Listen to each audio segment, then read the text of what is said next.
Bom, eu queria dar boa tarde a todos. Meu nome é Guilherme, sou membro filiado da Sociedade Brasileira de Psicanálise.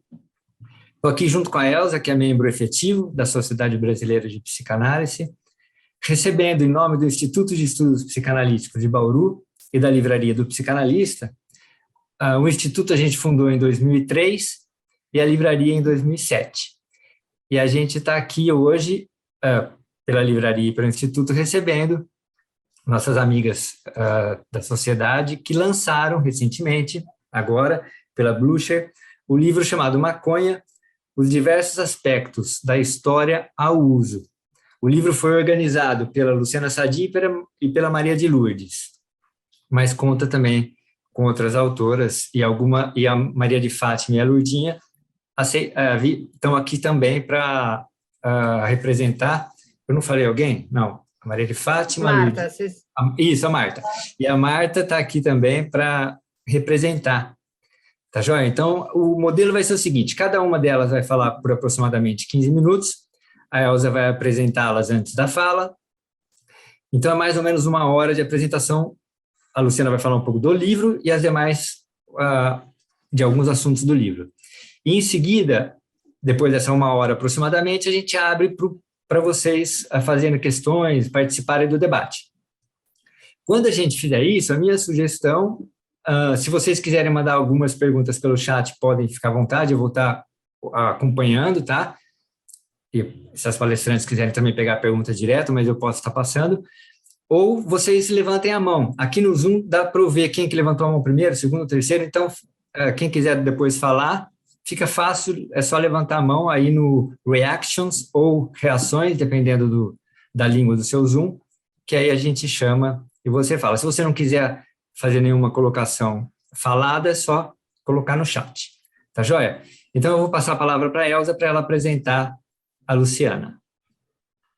Obrigada, Guilherme. Mais uma vez, então, boa tarde a todos. E com muito prazer, eu agradeço e quero deixar, assim, dizer um prazer muito grande de receber as nossas convidadas que nos convidaram, não é? A poder falar sobre o lançamento desse livro tão instigante que é a maconha, certo? Eu acredito que vai ser mesmo um encontro muito agradável, que vocês vão poder aproveitar bastante das palavras e do conhecimento de todas elas. Então, em primeiro lugar, eu quero apresentar a Luciana Sadi, como ela mesma já falou. Nós somos colegas de curso, amigas há muito tempo, né? Fizemos a formação de psicanálise em São Paulo juntas, na mesma época, e também continuamos nos encontrando em outras atividades, né, da sociedade, da diretoria regional, das diretorias, dos eventos, e uma amizade particular bastante enriquecedora. Então, essa é a minha colocação pessoal do contato com a Luciana. Muito obrigada, viu, Luciana, por estar aqui conosco nesse momento. Então, quem é a Luciana do ponto de vista mais assim, profissional? Ela é psicanalista, escritora, como vocês viram, membro efetivo e docente da Sociedade Brasileira de Psicanálise de São Paulo. É mestre em psicologia pela PUC São Paulo, diretoria de Cultura e Comunidade da Sociedade de São Paulo, no biênio 2017-2020, no 4 anos, 2017 e 2020, autora de Educação para a Morte, né?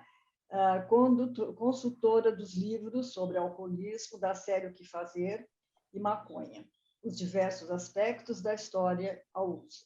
É fundadora do grupo Corpo e Cultura, coordenadora do programa de cinema e psicanálise da Diretoria de Cultura e Comunidade, em parceria com o MIS na Folha de São Paulo.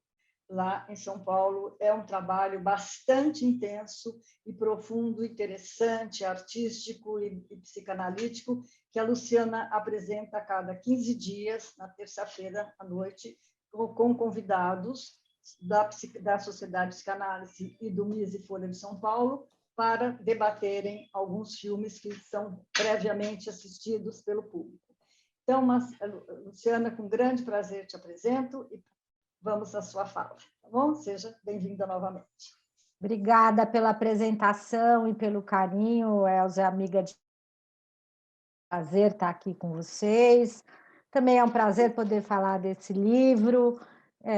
Assim como a Elza é uma amiga de longa data, a Maria de Lourdes Emel, carinhosamente chamada de Lourdinha, também é da mesma época que eu conhecia na sociedade, e dessa formação que nós fizemos surgiu uma amizade e uma admiração muito grande. A Lourdinha trabalhava desde aquela época com drogadição, ela está com vida própria aqui, mas daqui a pouco acho que ela fala. Trabalhava com drogadição, pacientes com problemáticas que nem sempre eram abordadas pela psicanálise, ou pior, eram mal vistas pela psicanálise, que não tinham de trabalhar com esses pacientes, em função, na minha leitura, da análise padrão, de querer fazer com que a psicanálise toda fosse transformada na análise didática. Ser tratados 4 vezes por semana, e nas condições que uma análise didática, que é a análise das nossas formações, pedem. No entanto, não era impossível tratá-los psicanaliticamente falando. Trabalhar técnicas e settings um pouco diferentes das padrões ou das técnicas e settings tradicionais. Lembrando que o próprio Freud fazia análise caminhando pela serra,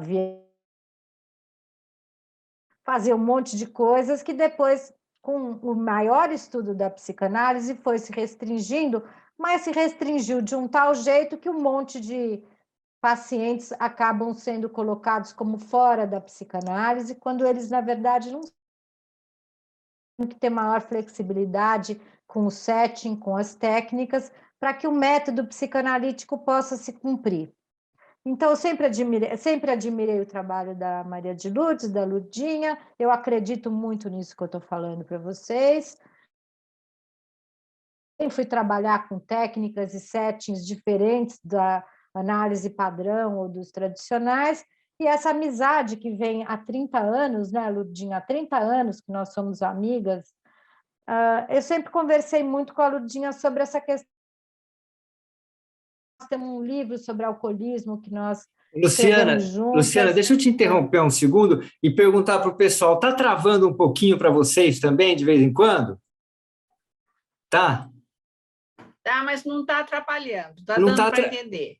É só umas travadinhas assim, não sei se você puder pensar em alguma coisa que resolva, Luciana, senão dá para continuar, mas de vez em quando dá um pulinho assim na sua fala, tá? Só para você saber. Será que é do meu microfone?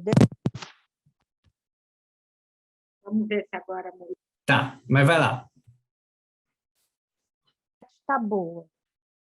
Bem, agora eu estava falando desses 30 anos, nós escrevemos o livro sobre alcoolismo juntas, já pensando em como a psicanálise poderia... como divulgar a psicanálise, mas também como levar ao público leigo conhecimento da psicanálise. Acho que essa tem sido também uma vocação minha, de levar ao público leigo psicanalítico, que parece que ficou encastelado para alguns puros, bons e excepcionais, quando não é assim que eu vejo a psicanálise. Então, nós, com outras colegas, organizamos uma coleção que se chama Coleção Intenção, né? Esse objetivo de levar conhecimento psicanalítico para o público leigo. É uma coleção de divulgação científica, são livros escritos numa linguagem muito simples, os termos,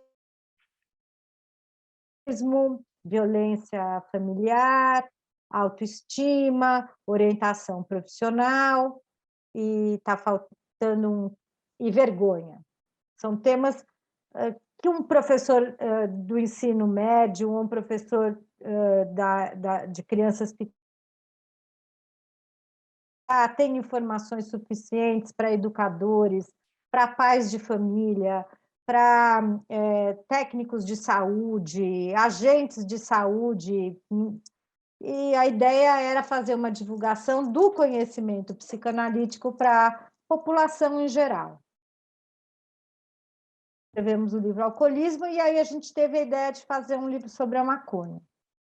Mas quando a gente começou a falar sobre a maconha, a Lurdinha é uma especialista em drogas. Eu escrevo. Eu tenho uma clínica, imagino que dos psicólogos que estão aqui,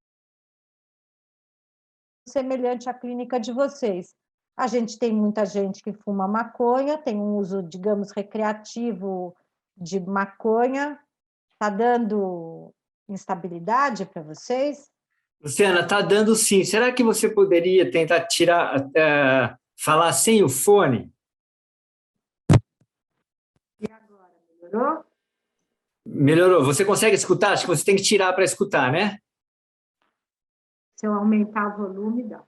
Tá. Então, Vamos ver se agora para de travar. Não é muito, mas atrapalha um pouco. Vamos ver se resolve.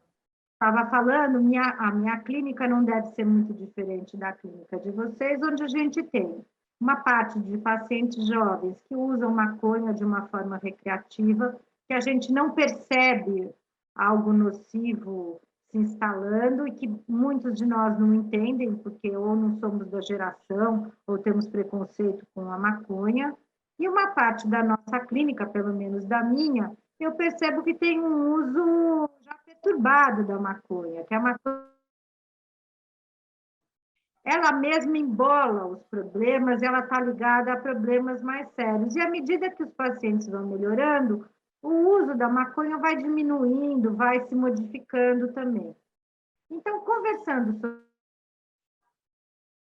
sabendo que a gente vive num Brasil que pouco conhece a questão das drogas, com muito preconceito em relação às drogas, principalmente as drogas que são chamadas drogas ilícitas, que é o caso da maconha. Com uma revolução no mundo, a partir do momento que a guerra contra as drogas diminui, né, e vários estados dos Estados Unidos, vários países começam a ter uma política de drogas diferente da política da guerra às drogas. Ou organizando, além da descriminalização do uso, organizando plantio de maconha medicinal, cultivando em alguns países, tem todo um ambiente, até a maconha de uso recreativo no mundo que veio se transformando. E nós, brasileiros, muito distantes de uma informação de fácil acesso com conteúdo científico. Isso não é só para qualidade científica e de fácil acesso, né? E foi assim que nós concebemos esse livro, que de início ia entrar na coleção O que Fazer. Mas por uma questão de conversando, a gente considerou que a maconha ela trazia muitos aspectos diferentes do álcool, como a gente já tinha escrito o livro do álcool. Tinha a questão da maconha medicinal e prisional sobre a maconha, tinha a questão da maconha como remédio, né, que é a maconha medicinal. Tinha uma questão econômica, porque hoje a maconha tem uma questão econômica do álcool antigo, as grandes indústrias fazem bebida, né, e vendem bebida para nós. Então, mas a da maconha não, é uma economia que está começando, a economia da maconha. Questões como a psicose canábica, se existe. A gente fez um livro diferente dos livros da coleção O que Fazer. Então, a gente começou no nosso livro tentando abordar desde a história da maconha até os diversos aspectos. História longa de relação com os homens, antropologicamente falando, historicamente falando, que nos é desconhecida, em função da proibição que ela veio a receber a partir dos anos 40.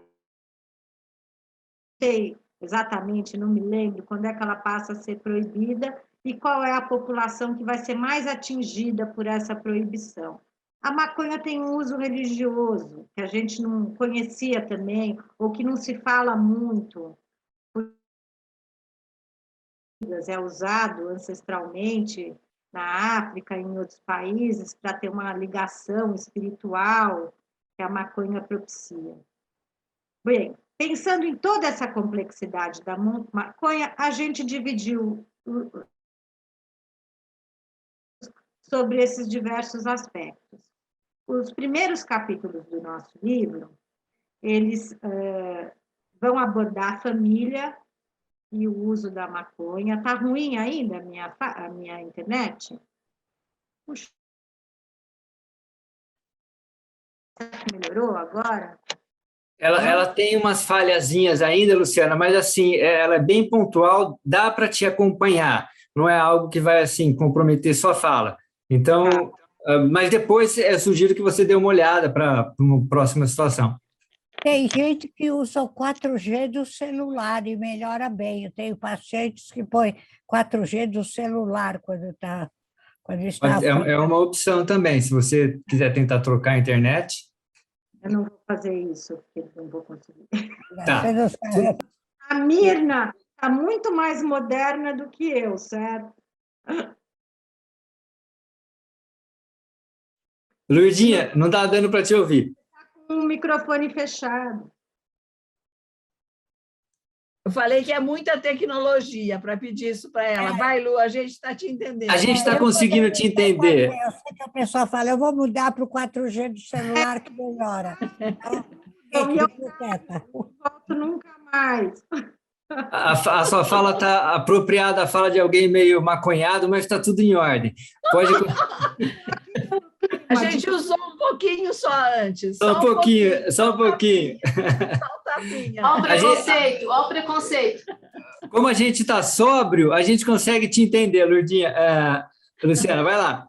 Beleza. Então, o livro é dividido em vários capítulos. A gente vai abordar no primeiro capítulo a família e o uso da maconha. No segundo, o uso da maconha por adolescentes, entre prazeres e riscos, o barato que sai caro. No terceiro capítulo, o uso da maconha e a prevenção. No quarto capítulo, a vulnerabilidade no uso da maconha. No quinto capítulo, maconha e vulnerabilidades sociais. Continuando, no sexto, vamos falar sobre redução de danos, maconha e outros temas polêmicos. No sétimo capítulo, a questão legal. No oitavo capítulo, o uso terapêutico dos canabinoides, novas perspectivas e informações clínicas. No nono, usos terapêuticos da maconha. No décimo, os usos religiosos e espirituais da cannabis. No 11º, a internação em caso de dependência de maconha. No 12º, a polêmica psicose canábica. No 13º, maconha, origem e trajetória. E no 14º, a questão econômica. Quero ressaltar também que todos os capítulos foram escritos por especialistas nas áreas. Aqui são todos estudiosos, todos os autores são estudiosos, são especialistas, a maioria deles acadêmico, inclusive, são acadêmicos, que já pesquisam a maconha há muitos anos. Nós organizamos o livro e entendemos que assim era uma boa forma de apresentação do problema maconha para o público leigo e também para os psicólogos e psicanalistas que atendem pacientes que fazem uso da maconha. Acredito que hoje a gente teria mais capítulos, né, Ludinha, para introduzir. Sim. Então, se houver uma segunda edição, outros capítulos terão que ser introduzidos, porque a questão é complexa e, não, obviamente, não se esgota nesses 14 capítulos, e com o conhecimento que a gente vem adquirindo, cada um desses autores vem adquirindo, eles modificariam algumas das coisas que já escreveram, né? Porque o conhecimento científico, ele não para. E foi assim, estou contando um pouco da história do livro para vocês, da nossa história também, né? De certa forma, e acho que era isso mais ou menos que eu tinha para falar. Eu agradeço aí a atenção e peço desculpa pela oscilação da minha rede. Muito obrigada. Luciana, você sabe que no final, depois, agora sua fala ficou normal. no finalzinho. Ficou. Foi desde que denunciar o uso da maconha. Foi só a gente brincar que você ficou bem. Então, está tudo certo, Luciana. Eu vou passar a palavra para a Elza apresentar. Agora, a gente tem a apresentação. A Luciana falou da organização do livro, sobre a organização dinâmica do livro e o uso da maconha e a prevenção. Da Lurdinha, a Elza vai apresentar a Maria de Lourdes. Obrigada, Guilherme. Obrigada, Luciana. Ótima apresentação. E agora, boas-vindas à Lurdinha, né? Maria de Lourdes Hemel. Já nos conhecemos também, né? Há bons tempos, né, Lurdinha? Alguns contatos, inclusive também na diretoria regional, você se apresentou falando sobre o seu trabalho também, e achei assim sempre muito criativo, intenso, bem fundamentado e bem assim dedicado, viu? Então, muito obrigada também por estar aqui hoje. Então, quem é a Lurdinha? Maria de Lourdes Hemel, ela é também psicanalista da Sociedade Brasileira de Psicanálise São Paulo, terapeuta de família, membro da Associação Brasileira de Psicanálise de Casal e Família, né? E membro da Associação Brasileira, Multidisciplinar de Estudos sobre Drogas, e dos Intercambiantes Brasil e São Paulo, organizadora e autora de capítulos do livro Maconha, os diversos aspectos da história ao uso, que é desse livro hoje aqui, que nós estamos conversando. Muito obrigada, Lurdinha. Tem a palavra, então, tá? Obrigada, muito prazer em vê-la, Elza, muito prazer em estar aqui, muito obrigada pelo convite, pela oportunidade da gente falar do livro mais uma vez. Bom, eu sou uma psicanalista muito preocupada com as questões sociais, sempre fui, eu trabalho com essa questão, a Luciana até foi muito generosa comigo, eu trabalho com essa questão do uso da droga desde os anos 70, quando os meninos se internavam por decretos policiais. Eu sei que isso existe até hoje, mas naquela época era só isso. Eles se internavam para se livrar da prisão, né? No hospital psiquiátrico. Eu trabalhava nos anos 70 num hospital psiquiátrico. E eu me preocupo com as questões sociais, eu trabalho nesse grupo nesse coletivo que se chama Intercambiantes, também com viventes de rua, com a questão do uso indevido de drogas, né? Numa instituição que se chama CISART, em São Paulo.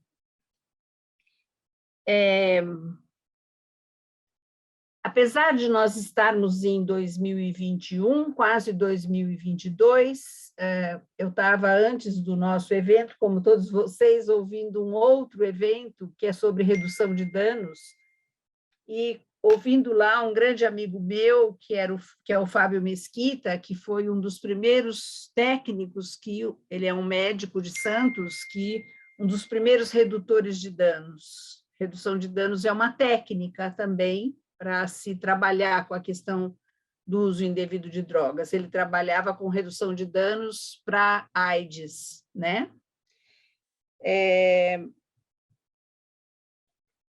Como existia preconceito em relação aos usuários de drogas nos anos 70, existem preconceitos até hoje, né? E na sociedade de psicanálise também existem esses preconceitos, né? Então, a forma de nós podermos apresentar esses livros na sociedade de psicanálise, e os nossos livros são apoiados pela IPA, foi a Luciana se associando a mim mesmo, né? Eu sou a especialista e a Luciana é do grupo editorial, então eu costumo brincar e dizer que eu apresentei a droga e a Luciana foi o aviãozinho que levou para dentro da sociedade a droga. Então, ela fez esse favor de levar a droga para dentro da sociedade e poder apresentar a droga lá, e daí a droga foi aceita, porque eu sozinha não levaria, se ela não fosse do grupo editorial e se ela não tivesse tão lá dentro, bem mais lá dentro do que eu. Eu só, como um membro, não servia, né? Quando eu fiz um grupo lá dentro da sociedade, dentro da diretoria de comunidade, que era um grupo para técnicos, né, um grupo de prevenção ao uso indevido de drogas, também foi difícil. E a Beth Coimbra, que era a diretora na época, foi quem sustentou a possibilidade desse grupo, porque alguns psicanalistas ficaram muito assustados, achando que eu ia levar lá aqueles caras de cobertor. E o grupo nem era para os drogados, era para os técnicos, né? Dos CAPs. Então, não é um assunto fácil de se contar até hoje.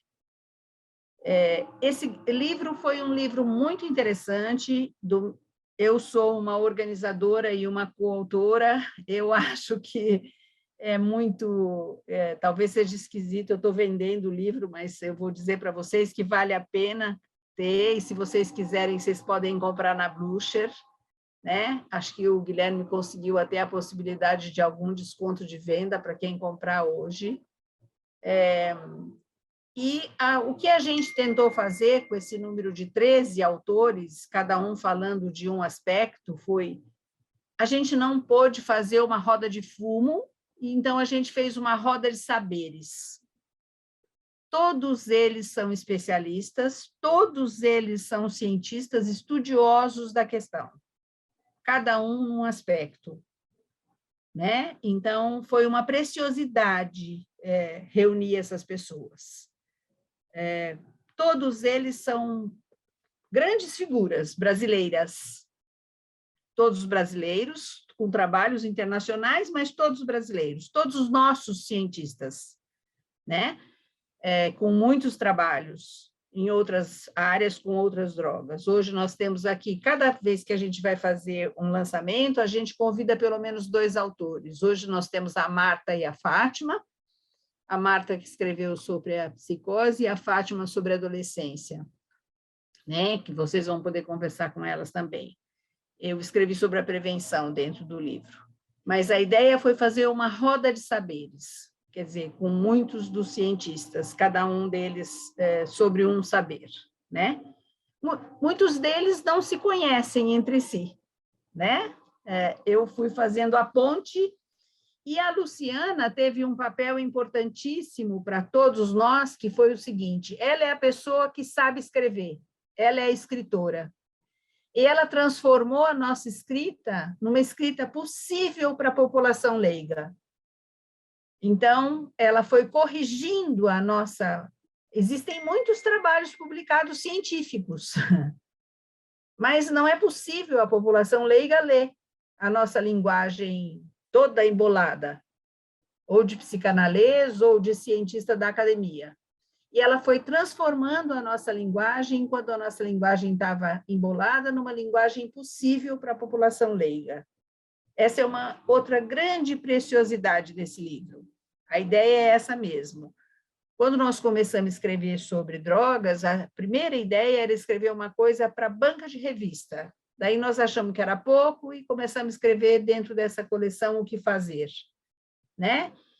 E o livro da maconha ficou tão bom que o grupo editorial é que decidiu separar esse livro dessa coleção O que Fazer. Então, ele ganhou, ele foi homenageado em princípio, ele está separado, tanto que agora a gente vai ter que escrever uma maconha para a coleção O que Fazer, né?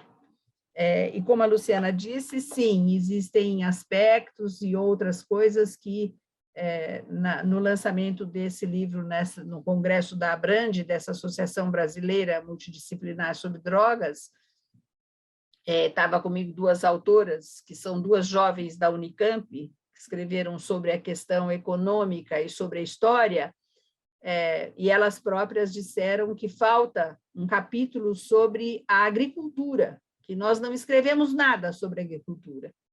Então, que falta, gente, e que elas têm disponibilidade de escrever, sim, sobre agricultura, e que elas têm novas informações, que elas querem, sim, escrever. Eu fico apavorada, porque elas querem mais, elas querem mais, elas querem mais, né? Então, provavelmente, a gente vai ter, sim, uma segunda edição, tomara, né? Bom, minha ideia sobre as drogas é o seguinte: as drogas existem para serem usadas, todas elas. as lícitas e as ilícitas. Não é porque uma droga que é ilícita que ela não deve ser usada. Ela deve ser usada com adequação. Por isso as drogas existem. O problema não é a droga, o problema é o indivíduo que usa a droga e usa inadequadamente.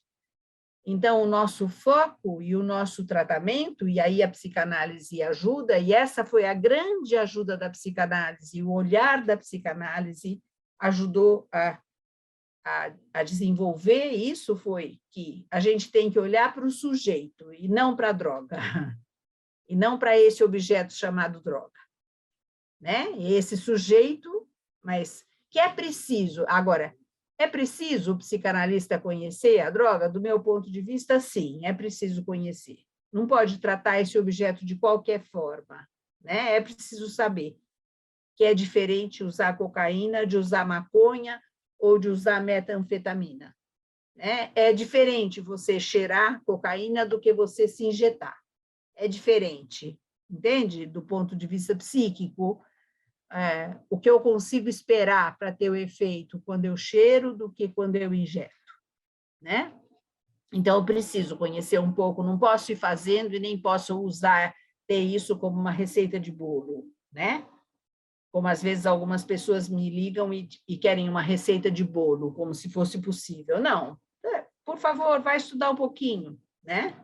Vai estudar um pouquinho como a gente estuda coisas de psicossomática, como a gente estuda, não precisa ser médico, né, para entender de coisas de psicossomática, mas precisa saber que tem rim, que tem bexiga, que tem, né? Por que os homens usam droga? Eu acho que os homens usam droga por uma série de motivos, inclusive como uma tentativa de fugir da morte, de tentar prolongar a vida, mas o que eles acabam encontrando, usando abusivamente as drogas? Encontrando a morte, né? Eles ficam ali num fio, né, onde eles estão tentando fugir da morte, se encontrando com a morte também, né? É uma angústia muito grande o uso de droga. Eu acho que um usuário de droga e um abusador de droga deve ser muito respeitado, né? Do meu ponto de vista, ele não deve ser rechaçado, ele deve ser muito respeitado. Eu acho que nenhum de nós pede para um paciente deixar o ritual obsessivo dele para entrar na nossa sala. Então, não é justo que a gente peça para o paciente parar de se drogar para ele entrar na nossa sala. Entende? Porque eu sei que as pessoas querem ou gostariam que, olha, primeiro você para de se drogar, depois você entra na minha sala. Eu não permito que as pessoas se droguem na minha sala nem no meu consultório. Eu combino com elas isso previamente. Mas fora da minha sala, elas têm... Agora, eu não posso pedir que elas deixem de se drogar para virem se tratar comigo. Elas vêm se tratar comigo exatamente porque elas fazem esse uso e eu tenho que ter um respeito por isso. Eu não trabalho com a ideia de abstinência absoluta prévia, né? Acho que essa é uma decisão do indivíduo e ele vai tentando alcançar isso se ele quiser, né? O meu capítulo é sobre prevenção. Eu acho que para maconha não existe uma prevenção específica, né? Podem existir prevenções. Se uma comunidade estiver abusando da maconha, pode ser que aquela comunidade possa fazer um projeto sobre prevenção de maconha. Eu nunca recebi uma solicitação específica para fazer um projeto de prevenção sobre maconha. Eu já recebi solicitações, tipo, uma vez de uma universidade para fazer um projeto, porque existia um consumo exagerado de drogas injetáveis, os banheiros estavam todos entupidos de seringas. Então, né, eu sei que existem comunidades que consomem exageradamente maconha, sim, mas não sei por que as pessoas pressupõem que não... A maconha é uma droga psicoativa, atua no sistema nervoso central? Sim, atua no sistema nervoso central. Ela é uma droga que traz modificações no nosso comportamento? Sim, ela traz modificações no nosso comportamento, ela não é inócua, entendeu? Não é só porque ela é uma erva que a gente pode usar à vontade. Não, a gente também não pode usar álcool à vontade, né? Não é porque é lícito e porque o vinho é bom, é que a gente pode beber todo dia. Não, não pode beber todo dia. E vai ficar dependente, né? Não pode beber todo dia. Não pode usar maconha todo dia, que sim, vai ficar dependente, né? Entende? Como é que se resolve isso? Resolve isso tentando entender que relação tem essa droga com a minha vida, né? É essa a questão importante. Tendo um pouco de paciência para discutir o significado disso com a vida do sujeito, né? Então, não existe do meu ponto de vista, não existe uma prevenção específica. Os projetos de prevenção são iguais para todas as drogas, né? Existem algumas escolas que se queixam, sim, do uso abusivo da maconha, mas não que se faça um programa específico para o uso da maconha, se faz para uma série de coisas que os jovens estão envolvidos, né? Quando é que a maconha passa a ser problemática na vida? Quando, de verdade, ela está assumindo um lugar na vida da pessoa ou da comunidade maior do que o que é mais importante para aquela comunidade. Quer dizer, se trabalha menos e se consome mais maconha, se estuda menos e se consome mais maconha, né? Assim é que se percebe a importância de se fazer algum projeto ou algum trabalho em relação a isso, né? Acho que é isso que eu não sei se Luciana lembra de alguma outra coisa que eu deveria falar? Não, né? Então, acho que é isso que eu tinha para falar. Então, obrigada.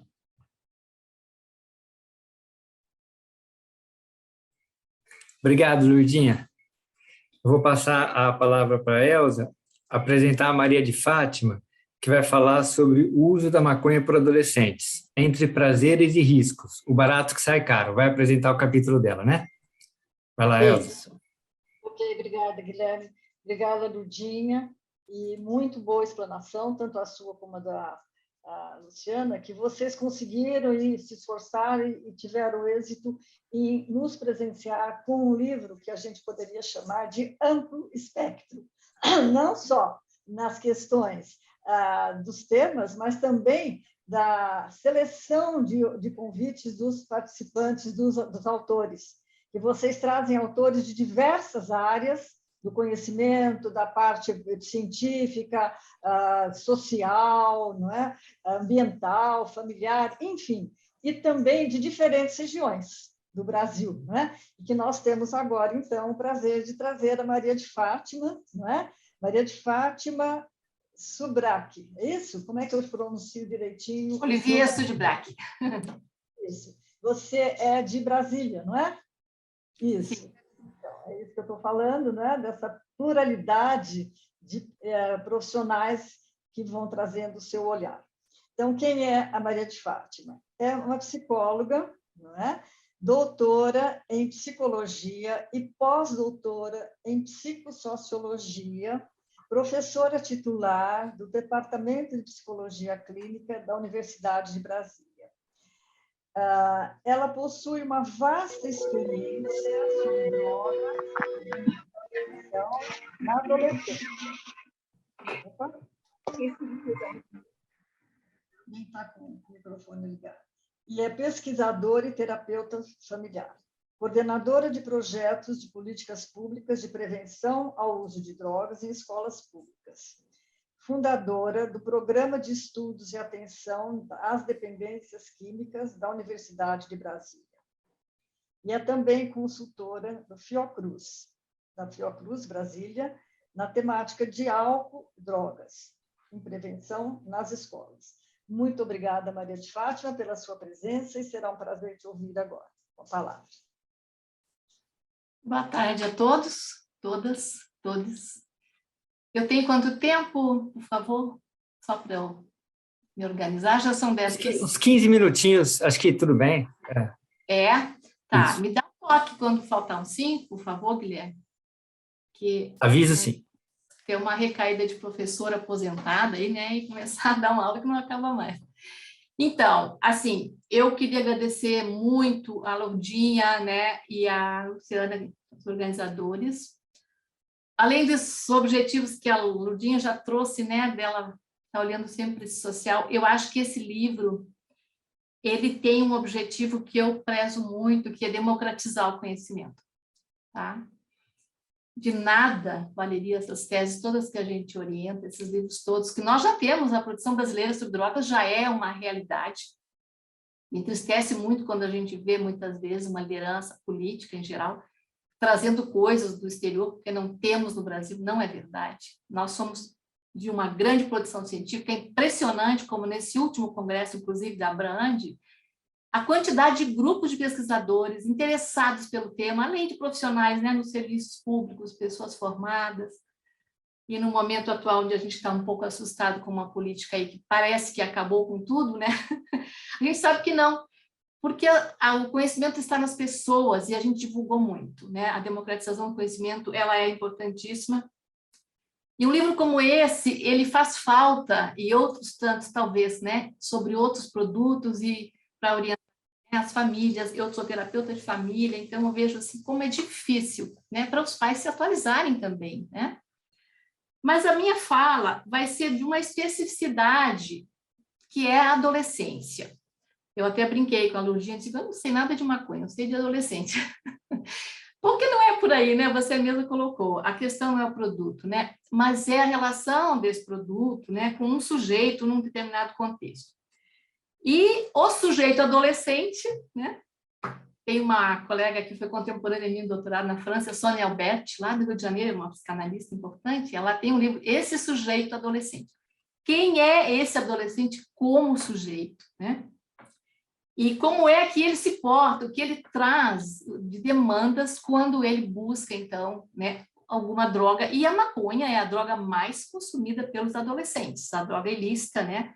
Depois do álcool, obviamente, mas ela é muito apreciada, ela está muito, não vou dizer na moda, porque isso é meio cafona já, mas ela está até glamourizada na cultura adolescente. Então, assim, a gente tem muitos desafios por esses tantos momentos, né?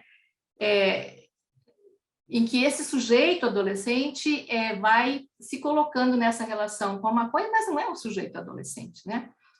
Há uma cultura. Fazer adolescência é se estabelecer, é se inserir numa cultura, não é só sair da família, se insere numa cultura. E nós vivemos, infelizmente, numa cultura aditiva. O que é isso? Né? É uma cultura onde cada vez mais se quer, se busca resolver de forma imediata, ter prazeres de forma imediata, não postergar, né, as satisfações, né? E as drogas entram muito nisso aí também. O adolescente aprende, né, que fumando maconha ele vai se aliviar, ele vai ficar melhor, ele vai ficar mais relaxado, né? Ontem eu falava com um amigo psiquiatra com quem a gente trabalha muitos casos juntos, de jovens e adolescentes, e ele dizia, Fátima, eu estou te encaminhando uma família, porque eles vêm aqui e querem que o remédio resolva tudo. Inclusive, era um caso gravíssimo, com um surto bipolar, essas questões aí também, né, das comorbidades estão muito difíceis à clínica do adolescente, né? Vocês sabem que as grandes questões de saúde mental aparecem na adolescência. E para que serve a maconha muitas vezes, né? Não só para polarizar um surto psicótico, ela serve também para camuflar muitas questões de saúde mental, né? Porque muitos sofrimentos são muitas vezes, né, abafados ou canalizados, enfim, ou até talvez dissimulados da própria família, né? Ah, não, ele só está usando uma maconha, e não é. Né? Ele está talvez num grande sofrimento e a busca da maconha já está, né? Nesse contexto, mas também, obviamente, eu coloquei prazeres e riscos, porque uma vez a gente tinha que ter coragem de falar dos prazeres da maconha. Agora nós temos que ter coragem de falar de novo dos riscos, não é, Lourdinha? Porque eu acho que a gente está num outro extremo, né? Eu até fiz um trabalho, estou escrevendo, apresentamos na Abrand, né, com esse psiquiatra, do adito ao interdito, né? A gente está com dificuldade de colocar interditos, né? Uma vez uns amigos franceses falaram assim, eu acho que a maconha não tinha que ser liberada, porque é o único interdito que ainda existe para os adolescentes aqui na nossa sociedade, né? Aí falando do ponto de vista, claro, né, mais psicanalítico, da questão dos limites, das regras, porque a gente vê muito isso na dinâmica, então, desse adolescente, né? Esse desejo imenso de sair, né, desses limites, de transgredir, de, enfim, né, de procurar novidades, e faz parte, né, até da estruturação do adolescente. E aí, então, entra esse contato com esse produto, né? Por que é uma questão da adolescência? Sempre. Porque mesmo na idade adulta, mesmo a dependência de drogas, né? Agora não vou falar só de maconha, mas a dependência, né, de drogas, ela é uma questão que nos remete sempre às dependências, a outras dependências, né? E, em especial, a dependência afetiva, né? Muitas vezes. Eu estou agora numa fase muito, assim, até nova da minha vida, porque comecei a atender dependentes mais já adultos, né? E atendendo famílias, quem são as famílias? Pessoas da nossa idade, de 60, 70 anos, mães e pais, porque esse filho, ele teve uma falsa autonomia, né? Ele saiu, a gente chama na terapia sistêmica de pseudo-individuação, né? É como se tivesse saído, mas ele não saiu. Quando ele se torna dependente, ele volta. Às vezes já casou, mas, né, desfez o casamento, às vezes nunca fez uma relação conjugal, né? Só que ele volta de uma forma tão infantilizada, né? É muito triste, né? Porque aí ele vai precisar quase de um cuidado. Se ele está muito adoecido, ele vai precisar de um cuidado até muito próximo da família. Mas as famílias também têm os seus jogos, as suas dinâmicas, e é muito interessante quando elas chegam para procurar ajuda para um filho adolescente com drogas, né? A gente pergunta, mas o que vocês querem, né? O que vocês querem que mude? O que está acontecendo? A gente não reconhece mais o nosso menino. O que vocês querem que mude? Ah, mas é só voltar como era antes. Mas como é que era antes? Mas ele era tão obediente, né? Então, assim... Essa mudança, né, para a adolescência e da adolescência para a vida adulta, ela tem muito a ver, né, com todas essas dinâmicas aí, onde existe um encontro, né, com um produto num determinado contexto, que não é só familiar, também é social, né? Agora, saindo da questão do sujeito adolescente, né, eu vou entrar logo numa questão de legislação, tinha meio provocando, porque eu fico muito triste até, às vezes, quando a gente conversa com pessoas da área de política de drogas, parece que a única coisa é saber se você é contra ou a favor de liberar maconha. Então, assim, parece que tudo se resume a isso, né? E quando vem falar comigo, já me olha assim, mas ela é a favor? Mas ela é contra? Um dia até falaram, mas a presidente da Brand é proibicionista. Por quê? Porque na área da infância, né, eu acho que nós não precisamos de mudar a legislação. Tá? Porque o Estatuto da Criança e Adolescente, foi até reler o nosso querido ECA, né? Eles já estavam tudo resolvido, gente. Um adolescente em situação de risco, pelo envolvimento com drogas, não importa se é pelo uso, se é pelo... A gente nem chama mais tráfico, a gente chama agora comércio de varejo, né? Esses meninos que estão aí morrendo que nem bicho, porque, infelizmente, nós temos uma mortalidade juvenil terrível e um aprisionamento impossível de se conceber, né, desse tipo de faixa etária por questões de drogas e muito só de maconha, infelizmente. Eu tenho pacientes fazendo comunidade terapêutica de tornozeleira, porque foi encontrado na casa de alguém que vendia maconha, aí a quantidade de maconha era grande e justificou a prisão de um grupo inteiro, mas eles queriam aprender o maior, mas eles pegam os pequenos, é assim que a polícia funciona, né? Foi uma operação. E eu atendendo a família, a mãe desesperada, em plena pandemia, de um dia para outro, o menino vai lá para Papuda, e vai mesmo, fica 3 meses. Então, assim, é muito complicado. Esse não era mais menor, tá? Já era um jovem adulto. Mas o adolescente, né? Eu não sei se vocês têm hábito, né, de estudar o ECA, mas eu acho o ECA, assim, um documento ainda tão importante, né, e idealiza muitas coisas que a gente até hoje não conseguiu concretizar com política pública, mas o capítulo 3, que é o direito mais lindo que eu acho, do direito à convivência familiar e comunitária. Vocês sabem qual é a única exceção a esse direito? Eu vou ler, porque as pessoas parece que não se deram conta que a legislação sobre drogas para adolescentes está totalmente, digamos assim, definida, né, como uma medida protetiva, né? Olha só, toda criança, estou lendo o artigo 19, toda criança ou adolescente tem direito a ser criado e educado no seio de sua família, excepcionalmente em família substituta, assegurada a convivência comunitária, vírgula, em ambiente livre da presença de pessoas dependentes de substâncias entorpecentes. A única exceção que poderia retirar uma criança da convivência familiar e comunitária seria isso, o que é uma utopia, né? E é impossível isso aí acontecer dessa forma, mas assim, por outro lado, eu entendo que há uma tendência, né, que é um discurso de proteção. Eu já fiz vários trabalhos na área da infância, onde a gente propõe, então, a medida protetiva, né, para quem está envolvido com drogas, em vez da medida socioeducativa, simplesmente, né, uma internação. E lá no artigo 6º também, no inciso 6º do artigo 101, que é das medidas específicas de proteção, está muito claro também. E agora eu estou muito aguçada por conta dessas comunidades terapêuticas para adolescentes. Eu estou sofrendo demais, Virginia, estou muito, muito mal. Mas olha o que está escrito aqui: inclusão em programa oficial ou comunitário de auxílio, orientação e tratamento especializado de alcoolismos e toxicomanias. Quer dizer, a legislação para adolescente, ela está feita, ela está aqui. É só a gente conseguir executar. Não é uma questão de legislação, é do executivo, da política pública, né, de programas, né, para trabalhar esses adolescentes. E eu penso que a Lurdinha já falou de prevenção, mas eu me dedico muito à prevenção há muitos anos. Quanto mais a gente faz a clínica, mais a gente quer fazer a prevenção nessa área, né? E é muito lindo fazer prevenção nessa área. A gente aprende muito com eles, né? O que eles estão vivendo nos diferentes contextos. No meu caso, eu tenho muita experiência nas escolas públicas, mas tratar de adolescentes, mesmo já dependentes, e a gente já tem cada vez mais, não tínhamos adolescentes dependentes, né? Mas já temos, infelizmente. Depois do crack, isso ficou muito mais, assim, deu mais visibilidade, né? Mas é sempre prevenção, eu acho.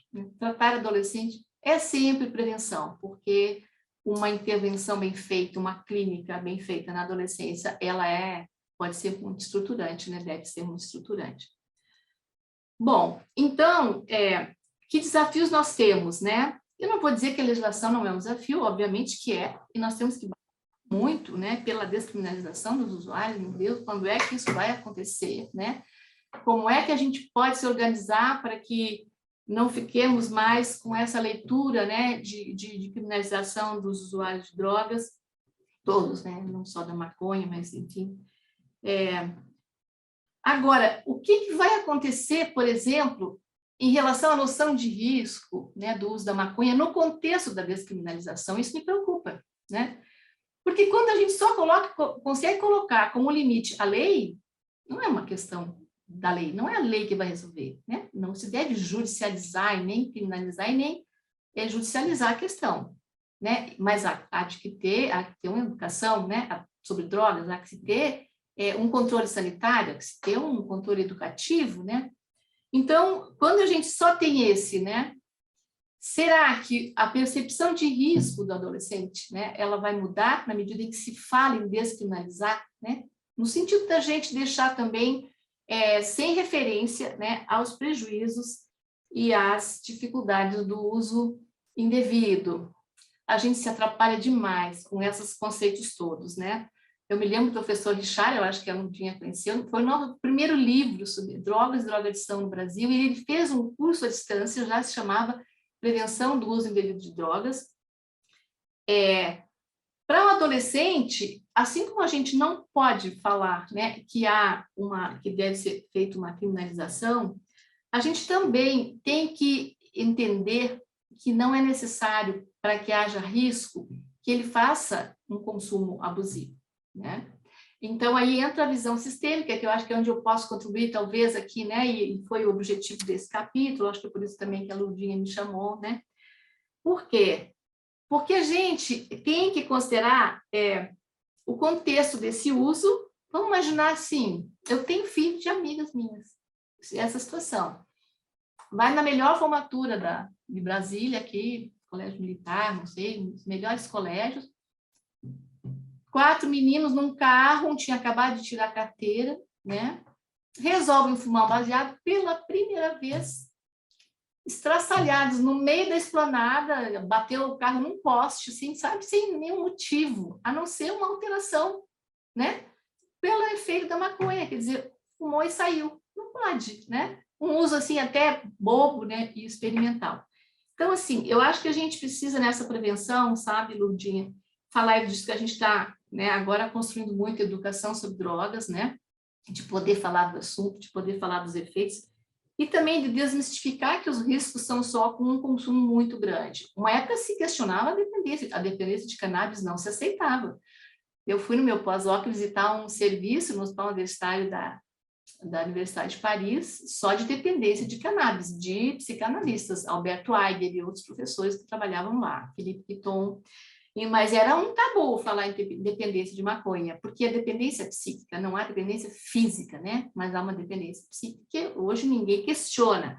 Mas, enfim, quando a pessoa está dependente, né?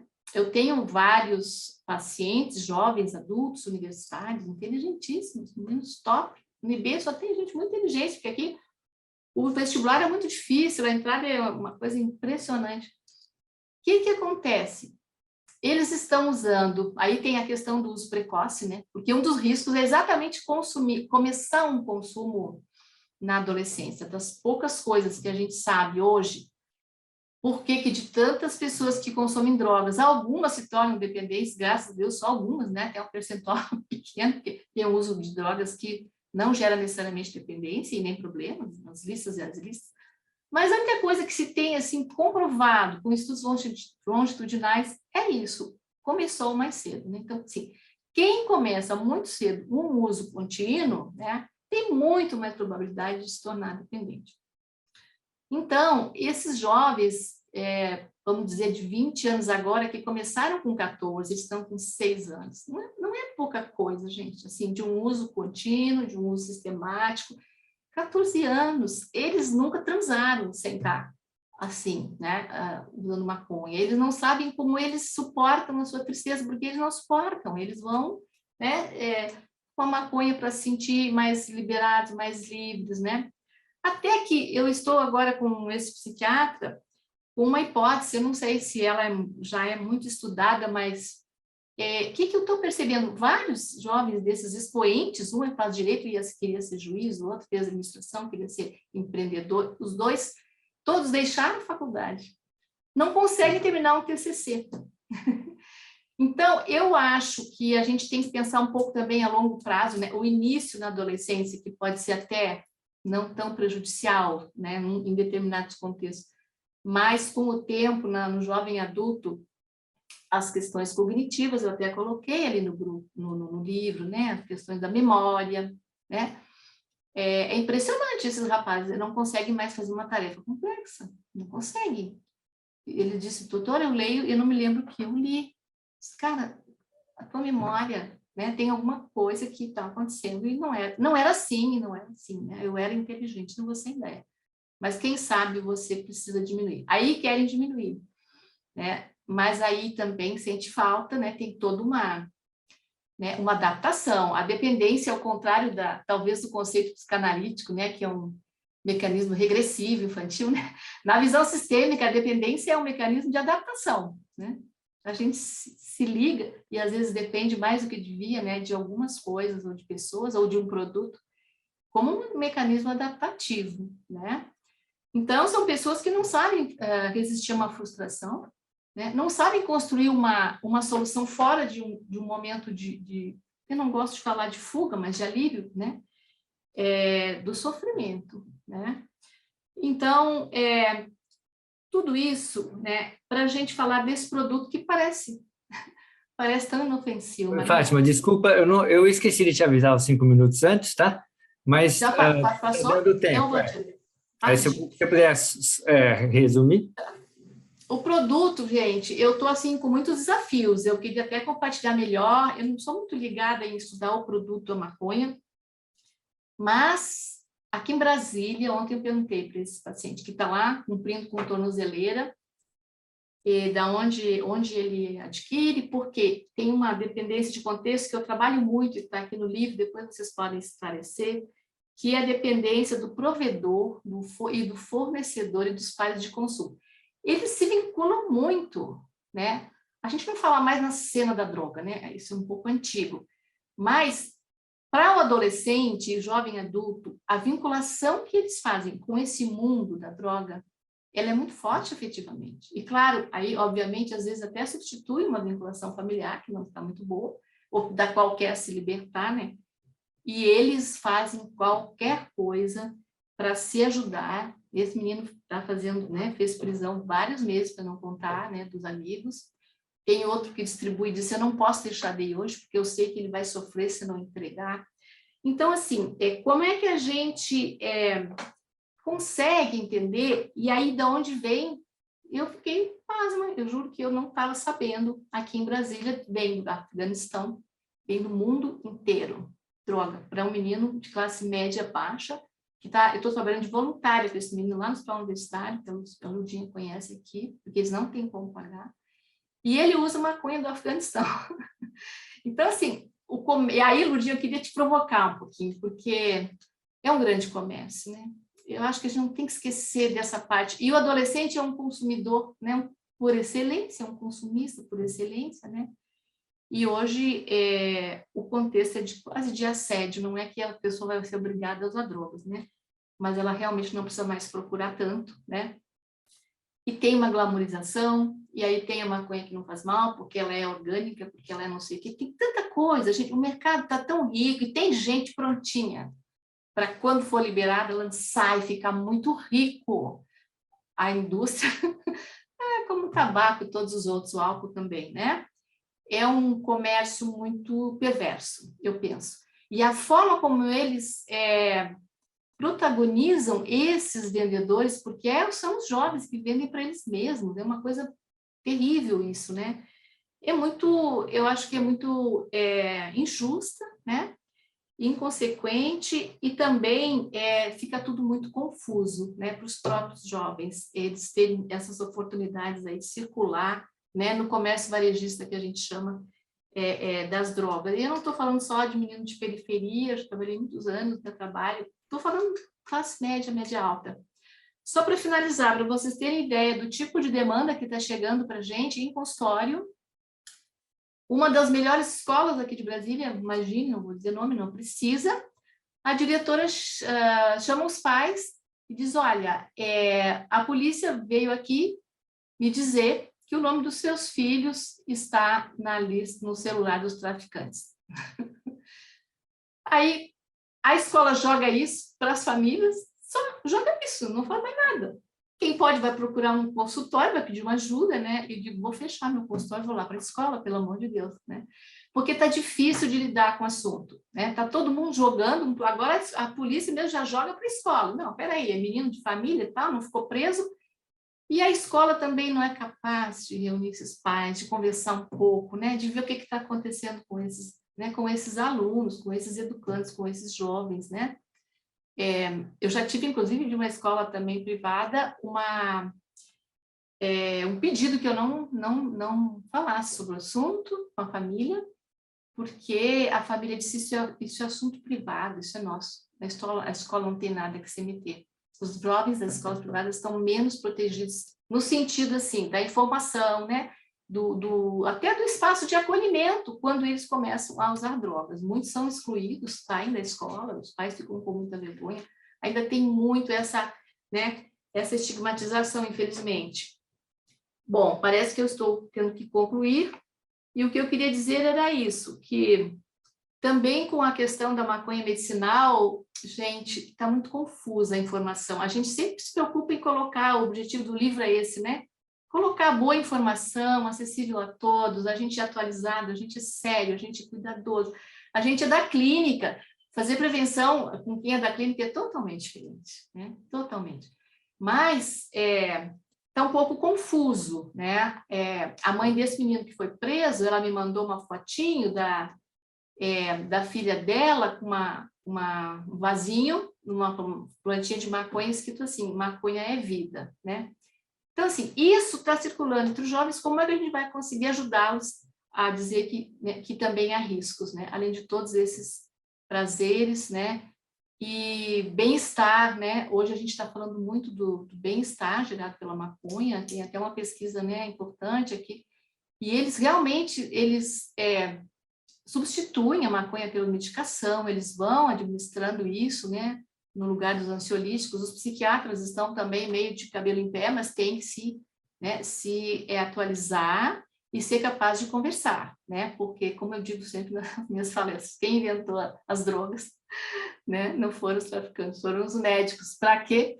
Para aliviar o sofrimento, né, e começar pela morfina e tantas outras, né? A própria maconha hoje está aliviando o sofrimento de tantos doentes, né? De tantas pessoas adoecidas.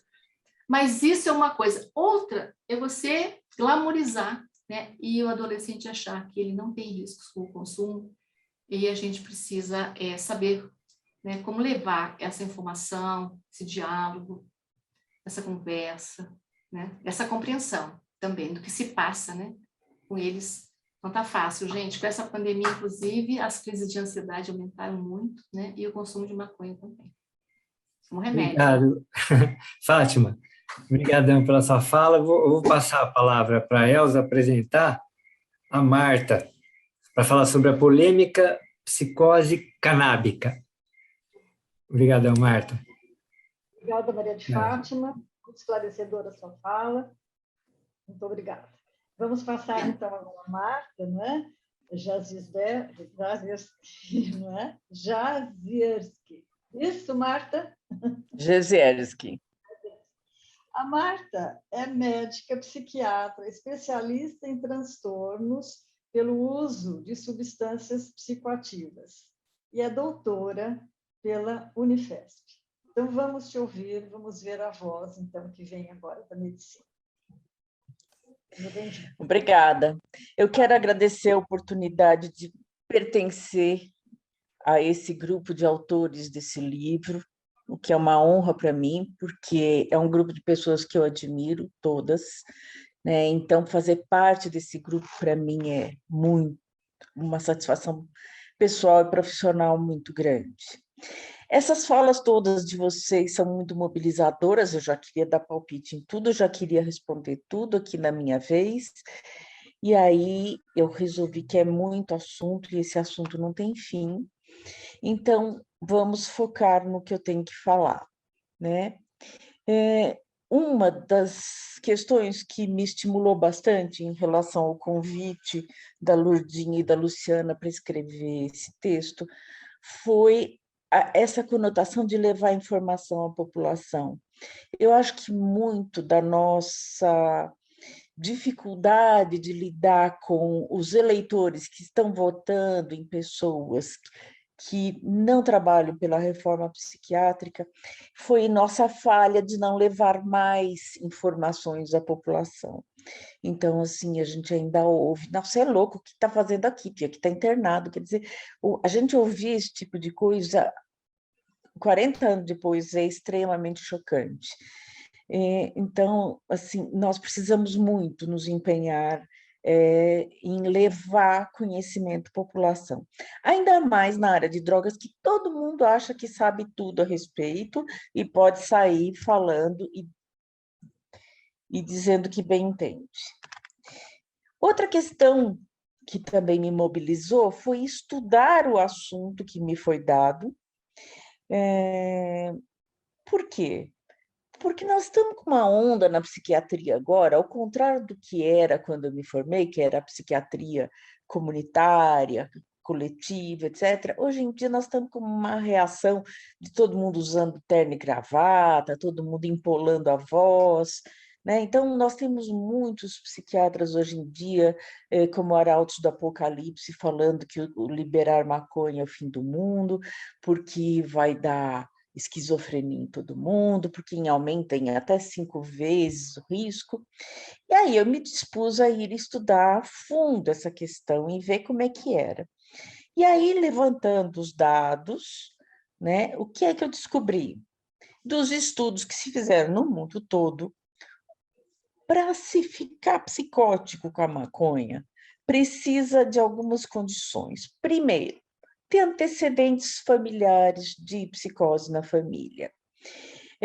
Segundo, ter uma grave desestruturação familiar, com vários conflitos e vários sofrimentos. Terceiro, precisa de uso intenso, diário e abusivo de cannabis na faixa etária precoce da adolescência, isto é, antes dos 15 anos.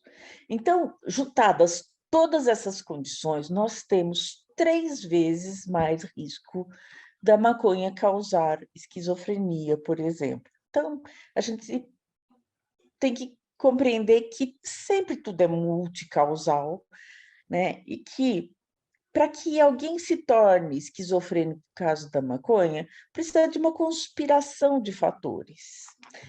E por que nessa faixa etária?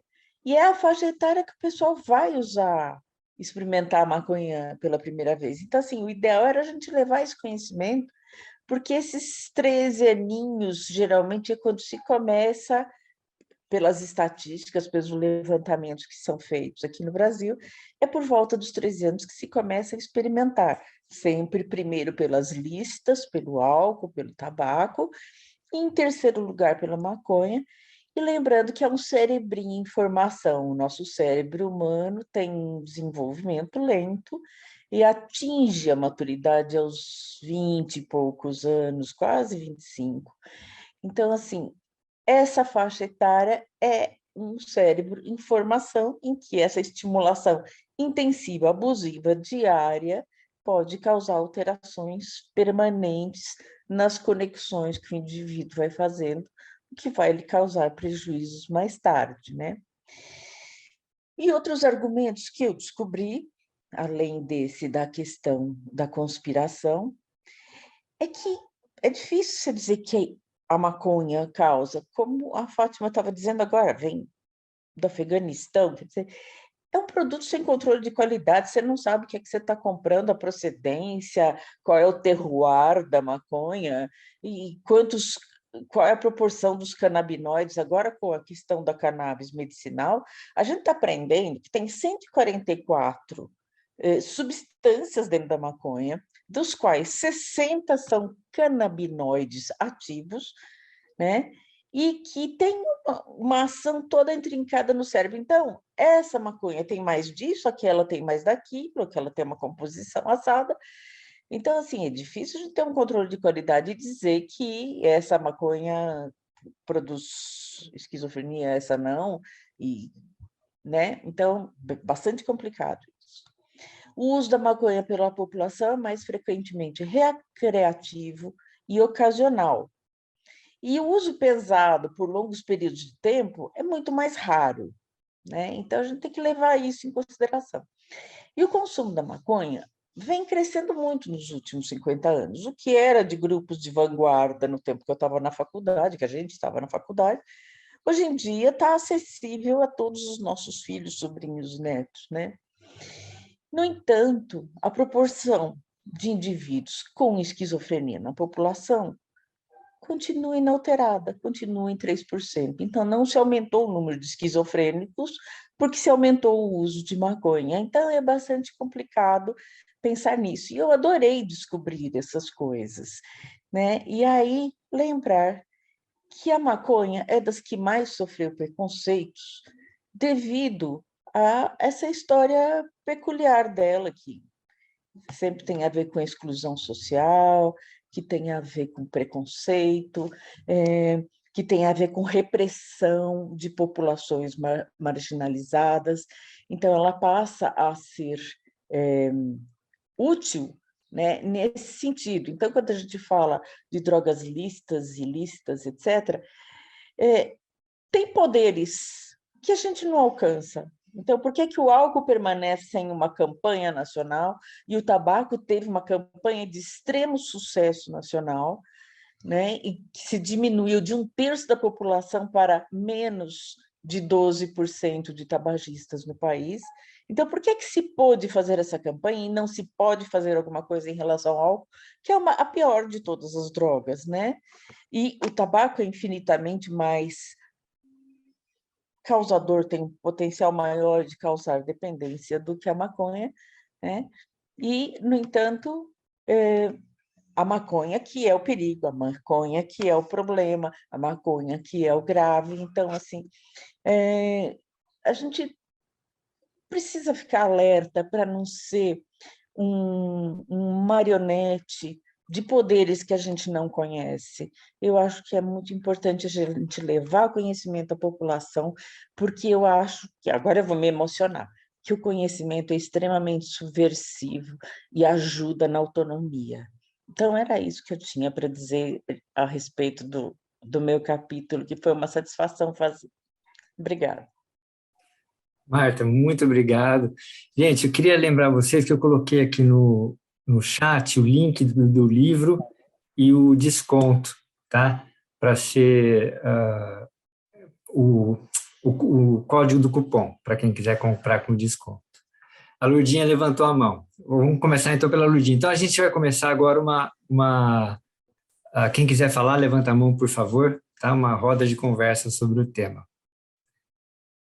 Eu queria falar sobre o Carlos, responder um pouco para o Carlos, que colocou uma coisa no chat, e falar uma coisa que a Fátima falou das comunidades terapêuticas.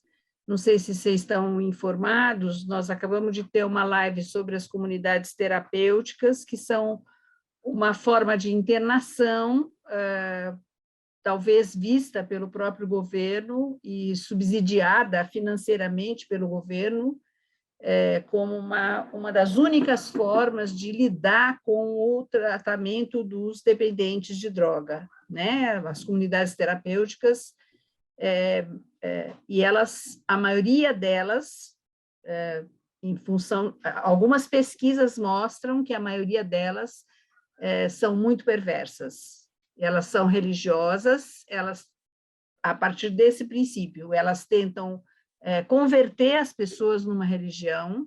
Já para nós técnicos, essa é uma situação bastante complicada, não que as pessoas não possam ter uma religião, mas elas deveriam ter o direito de escolher a religião que elas querem ter, e não existe a possibilidade de se tirar uma droga e se enfiar uma outra droga na cabeça da pessoa, né?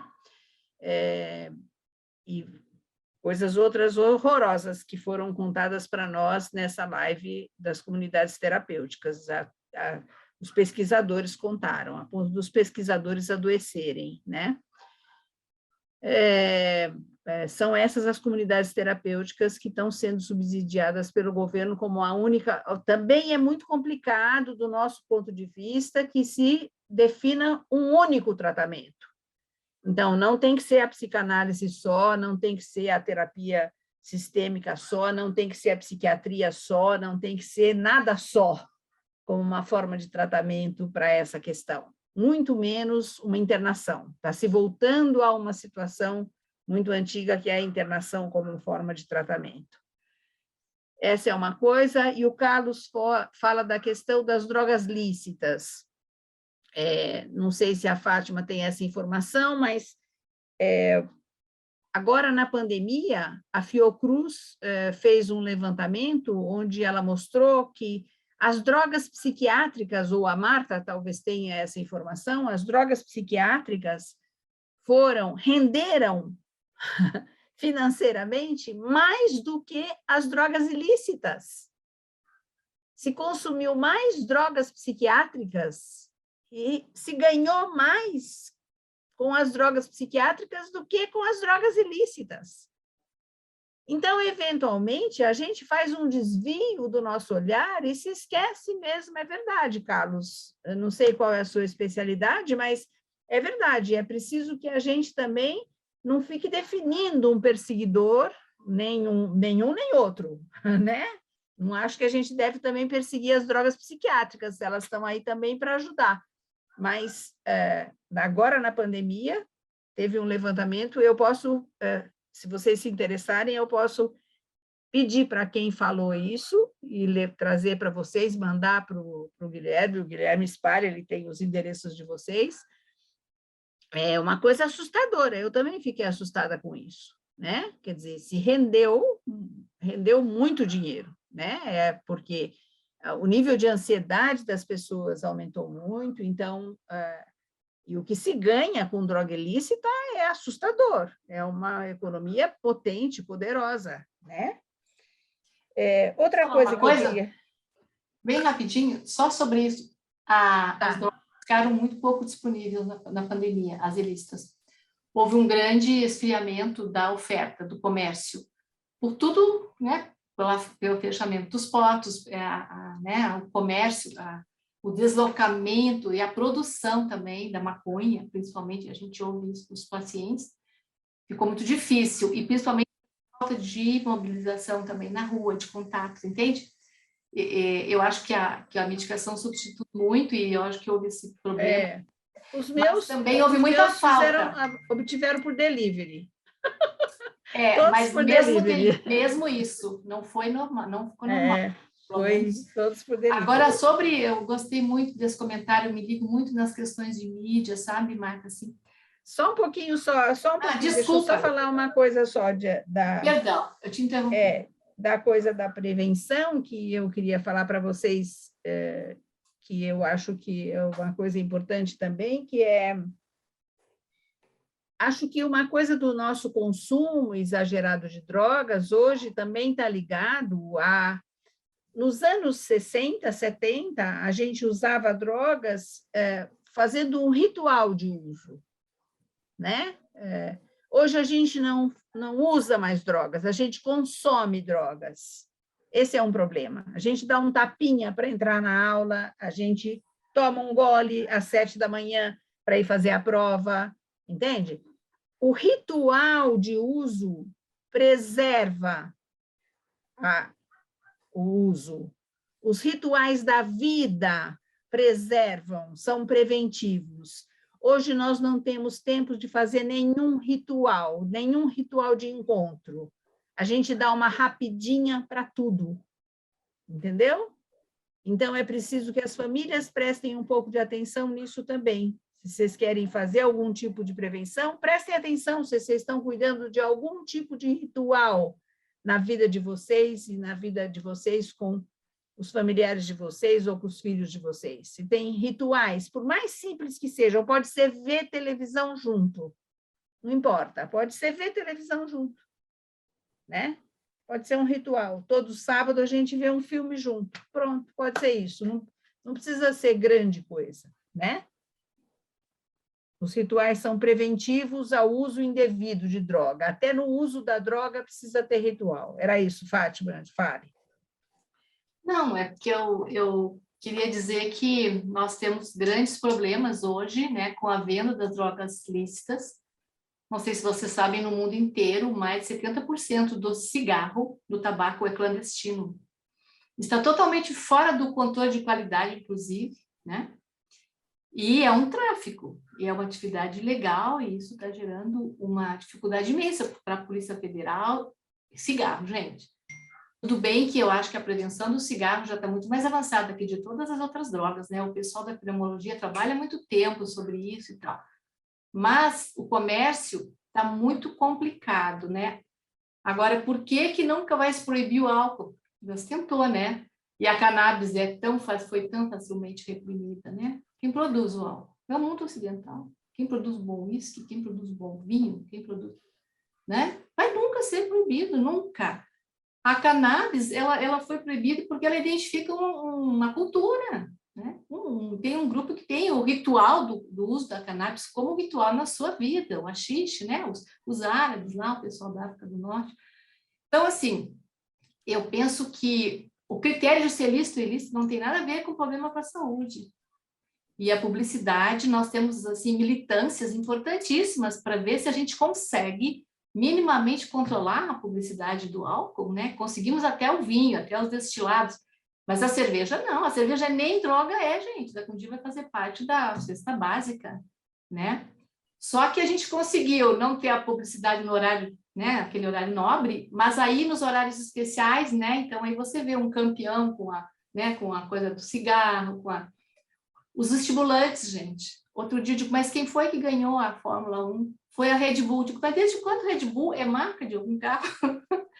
Os estimulantes com o álcool estão dando um grave problema na clínica dos adolescentes, porque eles estão conseguindo, eles descobriram como prolongar a parte da euforia sem cair. Só que perdem a consciência, fazem coisas horríveis, né, que não esquecem, depois não esquecem horríveis, no sentido do risco, né? Então, assim, muitos desafios. Marta, eu me congratulo com você, assim, desses tantos, eu não sei se a gente não sabe, a gente não pode falar muito, por algum motivo. Eu já dei pareceres na época de conselheira de Confenha, trocentos anos atrás, porque a Souza Cruz não punha o que tinha no cigarro, não colocava, né? O tal do cigarro light, que daí tem menos nicotina, muita amônia que gera dependência. Então, assim, a gente tem, eu acho sempre, eu digo que fazer prevenção é fazer contra a cultura, né? Porque impedir que consuma alguma coisa que está sendo vendida com tantas ideias de prazeres e poucas de risco, infelizmente, né? Sim, a Lourdinha, obrigado, Fátima. Eu só Lourdinha, estou de mão erguida, né? Estou bem aparecida, né? é isso, fala, Lourdinha. A Ariane me fez uma pergunta. Isso, eu ia falar para você. Então tá joia, você já viu aí, né? Pode ir lá.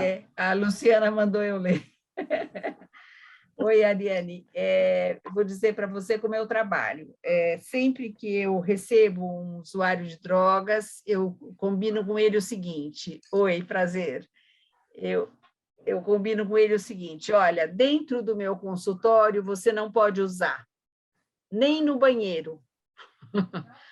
Porque às vezes eles me dizem, já teve essa experiência deles me perguntarem, ir no banheiro?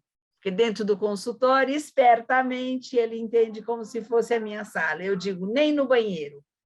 Fora da minha sala é da sua competência. E alguns, por exemplo, essa semana eu conversei com uma pessoa bastante complicada e ele disse para mim, eu disse para ele, eu estou atendendo só online até o final do ano, não sei como é que vai ser o ano que vem, tararatatã. E ele usa cocaína abusivamente e perguntei onde você mora para ver se era possível. Eu não tenho 2 horários disponíveis. Bom, uma conversa de horários, não sei o quê, meu consultório, porque meu consultório é na Vila Madalena. Ele falou assim, oba, saindo de lá eu posso beber. Eu falei, é da sua competência, entendeu? Se o cara vem usado, sim, eu atendo o cara. Eu tive uma experiência já muito dolorosa, com muitas de pacientes bastante usados, mas eu tive uma que eu posso contar para você, que eu contei num curso, recentemente num curso escuta de Presidente Prudente, que foi o seguinte: eu atendia um homem que ele tinha vários drive-ins em São Paulo, e ele não queria deixar essa atividade porque o drive-in é uma barra pesadíssima, não sei se vocês devem saber, né? Ele não queria deixar essa... Vocês não precisam ter frequentado para saber, vocês devem saber como é que é. E ele ganhava muito dinheiro com isso, e ele sustentava a família dele com isso. E ele bebia muito, muito. E ele não queria tomar nenhuma medicação, se negava a ir a um psiquiatra. Bom, meu consultório era embaixo de uma sala de espera, tinha uma escada assim em caracol, e lá em cima era a minha sala. Esse homem vinha, o filho dele trazia, o filho dele punha ele sentado na minha sala era bem grande, eu ficava 50 minutos sentado na frente dele, ele dormia, a minha sala ficava fedendo, eu ficava fedendo, que eu precisava trocar de roupa depois, e ele roncava, e isso durou 6 meses. E eu sofri pra caramba. Posso garantir para você que eu sofri pra caramba. Demoraram 6 meses para que a situação começasse. Terminava o horário, eu chamava o filho dele subia e carregava ele para baixo. Então, eu e o filho dele mantivemos essa situação até que, aos poucos, a coisa foi mudando e Então, sim, pode vir usado. E também tive a experiência de um rapaz que dizia para mim que queria muito se injetar e vir injetado. Entende? E um dia eu cheguei na minha sala e ele já estava lá dentro. E ninguém entrava na minha sala sem que eu chamasse, né? Ele estava lá dentro, andando de um lado para o outro, como um urso de olho arregalado, e eu tinha certeza que ele tinha se injetado. E eu falei, ai, assim, alucinado, andando de um lado para o outro, e ele não tinha se injetado coisíssima nenhuma. O irmão dele tinha sofrido um acidente numa reta, na frente da casa dele, e tinha morrido. Entende? E ele estava alucinado com isso, e ele veio para me contar. Ele morava em outra cidade. Entende? Então, eu diria o seguinte, as experiências são as mais diversas e os preconceitos também, eu tinha certeza, entende? Eu também fui preconcebida para a consulta dele quando eu vi ele desse jeito, né? E ele não tinha se injetado nada, ele estava desesperado. Ele veio para ficar comigo, para me contar aquilo, de tão desesperado que ele estava, né? Então, sim, eu recebo os pacientes. Eu tive um colega que trabalhava no Hospital do Servidor e ele dizia assim para mim, Lurdinha, eu não sei por que os seus grupos duram. Os meus, os pacientes não vêm. Era o Vicente Araújo, não sei se vocês quem... A Fátima deve ter, a Marta também deve ter conhecido, é. Eu falei, mas por que, Vicente? Ele, porque eu não deixo os caras virem. Vicente, então, os caras não podem ver, você não pode tratar dos caras, se os caras não vêm usado. O problema dos caras é esse, entendeu? Do meu ponto de vista, não dá para você, é difícil, demora. Às vezes você passa meses falando da droga. Quanto usou, qual é a droga, qual qualidade, não sei o quê. Então, é difícil, é difícil.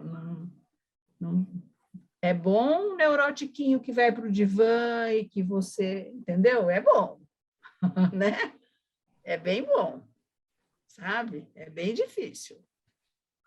Não dá para atender só dependente. Mas muito bom você compartilhar isso, viu, Lourdinha?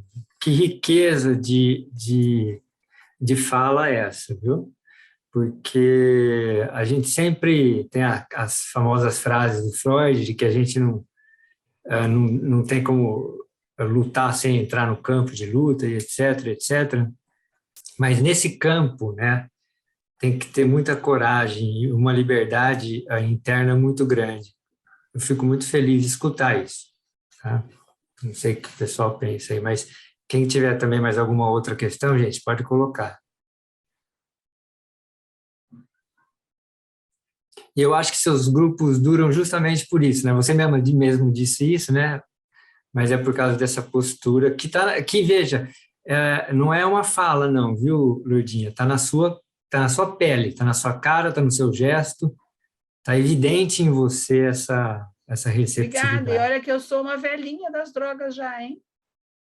Meus filhos dizem que eu sou uma velhinha, que estava na hora de eu largar desse vício. Mas é que nós temos muitos livros para escrever ainda, né, Luciana? Vamos nós lá, temos né? muitas encomendas, agora são os alucinógenos, né, que a gente está interessado, tem muita coisa. Mas, Guilherme, foi por isso que eu me apaixonei pela Lurdinha na formação. É verdade, é. Porque Posso falar uma ela coisa? expandia, né? Eu sei, eu estou entendendo o que você enxergou. Quem que vai falar? A Fátima. Posso? Não, é porque, claro, eu acho que a Lurdinha é hors concurso, não tem... Mas será que tem que ficar com tanta experiência, não velhinha, né, tão amadurecida para poder lidar nessa área? Eu queria só, assim, fazer um apelo, né? Porque eu acho que a clínica dos dependentes, Lurdinha e colegas, assim, principalmente dos dependentes graves, no consultório ela é muito difícil. Ela é quase impossível, né? Não sei com figuras do tipo você, eu peno muito, e acho que a gente precisa ajudar as novas gerações exatamente a consolidar serviços, né, para tratar os dependentes químicos, porque a instituição ela é importante, né? Uma pessoa como você é uma referência por si só. Eu imagino que esse rapaz, mesmo que tivesse injetado, só de ver ele se acalmar, não sei, você achar um jeito de acalmá-lo, você não sai tirar ele do consultório, mas assim, e como isso é muito difícil da gente fazer, né, sozinho, pessoalmente, eu acho que a gente tem que pensar na clínica, nas dependências, na dimensão institucional, no contexto institucional, né, nos hospitais universitários, nos CAPs, né, nas instituições que a gente puder construir, obviamente, né, com respeito, com dignidade, né, com acolhimento, muito acolhimento, sem exigir abstinência como condição para se tratar, porque então o que adianta se tratar abstinente, para que vai se tratar, né? Mas assim, eu queria só colocar isso, eu não sei se você concorda, Ludinha, que é difícil. Eu concordo, mas eu acho assim, privado. Precisa não ter medo da loucura, né? A Jurelice está com a mão erguida, precisa tratar muito da própria loucura, precisa ter a disponibilidade de pensar nas coisas sempre depois, discutir sempre com os colegas, né? E não ter medo da loucura. Ó, a Jurelice quer falar. Ju, querida, sua vez. Virou. Pronto. Bom, eu quero colocar que eu estou maravilhada, né, com essa possibilidade de a gente poder estar aqui conversando essas questões que são tão importantes a nível institucional, a nível de consultório, né, sobre essas questões da drogadição. Isso, assim, eu estou maravilhada com as colocações, eu até já coloquei, já parabenizei vocês, e isso me fez lembrar um paciente antigo meu, que eu não sei hoje como ele está, mas ele vinha drogado para as sessões. E ele ficava na sala de espera, eu chamava, e ele entrava drogado e dormiu muitas vezes, até um momento, ele era um artista, ele era um músico, até o momento que ele começou a trazer para as sessões o violão, e ele começou a compor durante as sessões. E depois ele me trazia as suas produções. Foi um trabalho assim que eu aprendi muito, enriqueci muito. Foi um trabalho assim muito, foi maravilhoso, eu achei, sabe? Maravilhoso assim do retorno que teve para mim, né? Esse trabalho com esse rapaz. E que se eu não tivesse o atendido, eu não teria possibilidade de aprender o que eu aprendi, sabe? O que eu precisei estudar e precisei conhecer ali, né, no trabalho com ele. Ele arrumou um emprego, depois ele se colocou numa situação. Eu trabalhava algumas vezes com os pais, né? Ele devia ter, não me lembro bem, mas ele era um adolescente juvenil, assim, por perto dos 20 anos, 19, por aí. Mas, assim, foi um trabalho super enriquecedor. E o quanto eu aprendi, deixaria de aprender se não tivesse atendido esse rapaz, que depois se colocou numa atividade, né, onde ele podia trabalhar durante o dia e tocava à noite e cantava, porque ele fazia voz e tocava um instrumento.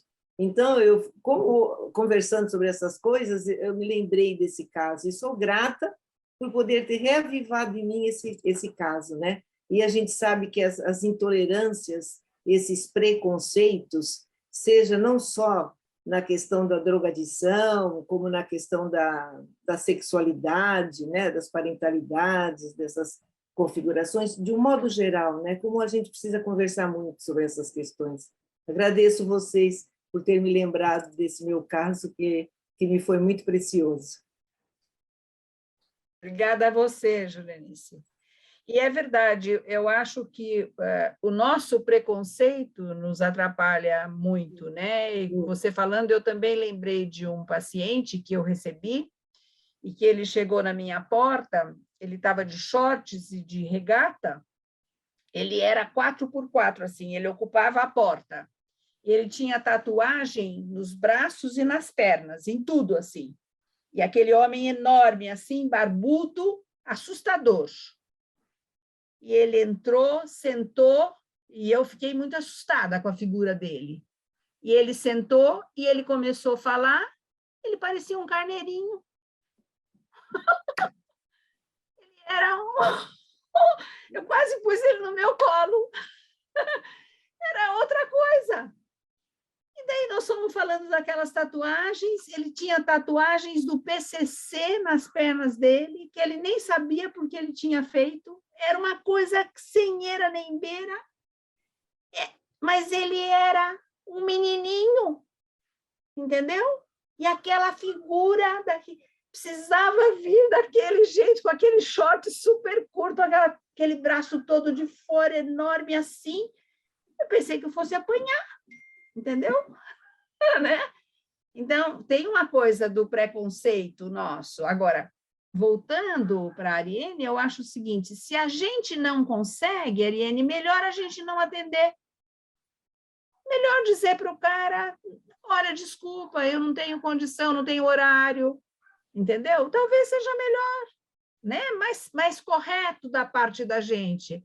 Tipo assim, eu não consigo atender um cara que venha drogado. Então, diz para o cara, eu não, sabe, não atenda. Espera você ter condição para você receber uma pessoa.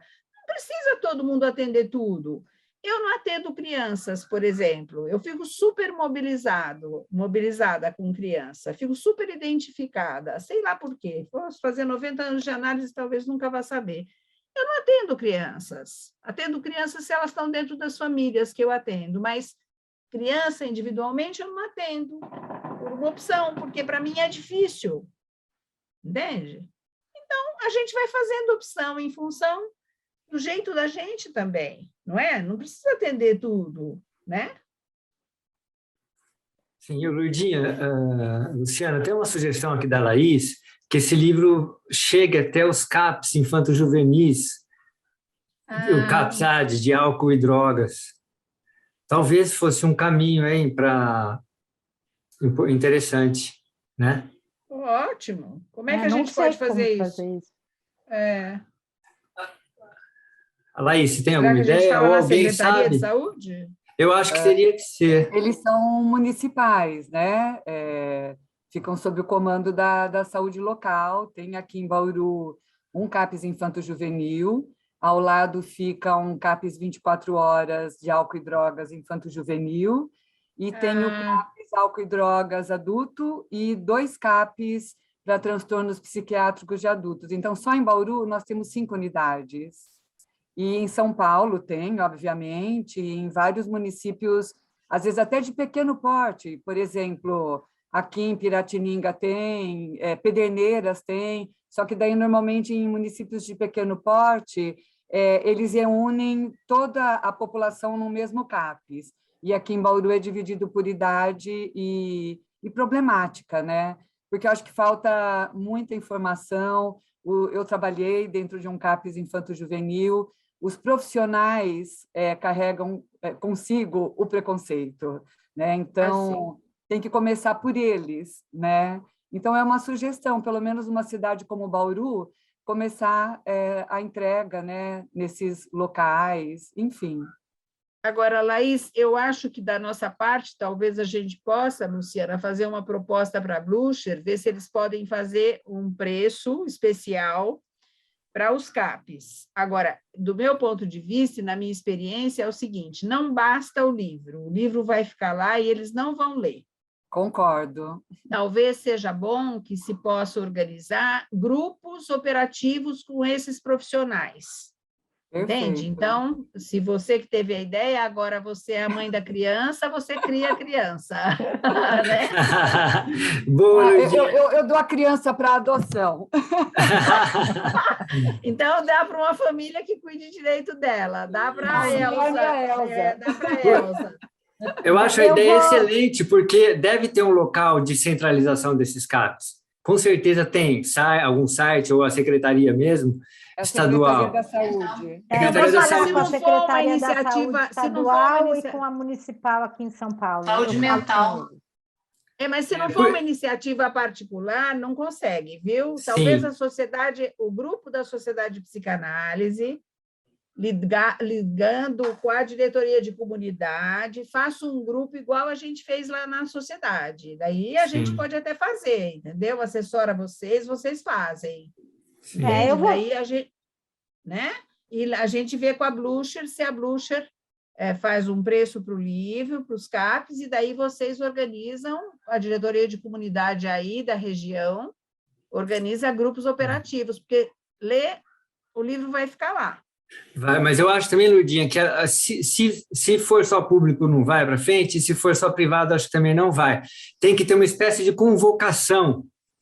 Quando essas instituições públicas, elas têm eu não sei se o nome convocação é correto, mas elas têm algumas atividades que as pessoas elas têm que ir, né? Porque questão de horas, etc. E como tem hoje essa questão do Zoom, que dá para abarcar uma quantidade enorme de pessoas, eu acho que tem que ser uma parceria mesmo, porque se vier uma convocação de cima para baixo, o pessoal tem que participar. Tá bom, mas você sabe que na sociedade eles iam, né? Quando tinha o grupo. Tá. Eles iam, eles se interessavam e eles mantinham. O grupo era de curta duração, mas era bem interessante. E eles discutiam, não era sobre um livro, a gente tinha uma listagem de temas sobre prevenção. Tem lá o relatório tudo disso.